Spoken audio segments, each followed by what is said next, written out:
Sasa hii Garissa tunataka kwenda. Duale analia ate Rigiji asifike Garissa. Because hiyo area yote ni DCP. Mandera, Wajir. Wewe bwana Duale, pana tisha Rigiji asikuja Garissa.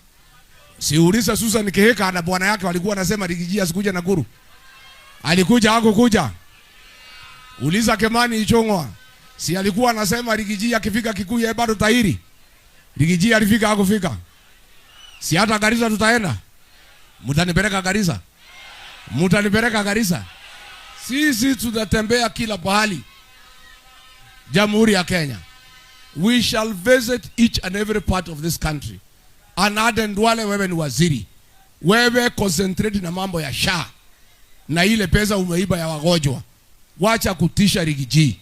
Kama Kasongo hawezi tisha mimi, wewe unanitisha ukiwa nani? Wewe Duale. Si wewe utafute video.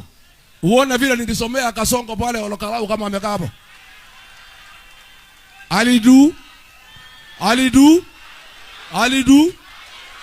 Si nilimsomea? Sasa tena hii Kasongo ni muoga. Ati alikuwa anajigamba, mimi ni rais, mtu asinitishe. Mimi nini? Akiwa hapo Mandera, baluni na pasuka. Anakimbia karibu na konjoa, akikimbia ni muoga.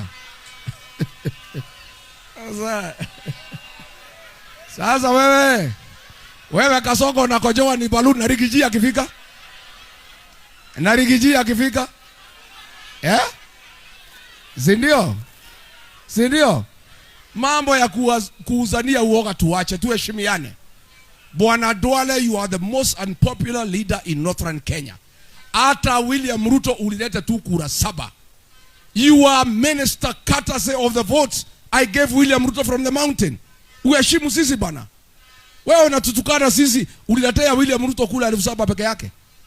Sisi ndio tulimpatia kula milioni 4 akakuwa rais, akakupatia kazi ya waziri. Alafu unakosea sisi heshima. Sasa wewe ujitayarishe, William Ruto anaenda nyumbani next year. Wewe urudi ukachunge gamia. Si ndio? Si akachunge gamia. Si ndio? Na hii watu wengine mtafutie kazi. Si Kemani Ichong'wa ni accountant. Si anaweza kwenda kufanyia Kasongo hesabu ya shamba yake. Si amfanyie hesabu. Si ndio? Na hii wa Moratha si anaweza kwenda ashikanishe maharusi ya watoto ya Kasongo. Si ndio? Huyu King'ara anaweza fanya kazi gani? King'ara ni ya profession gani? King'ara ni ya profession gani? Ni mtu ya sigara mrefu. Wewe King'ara nasikia ni mtu ya sigara mrefu. Sijui mtaambiana nini na Kasongo.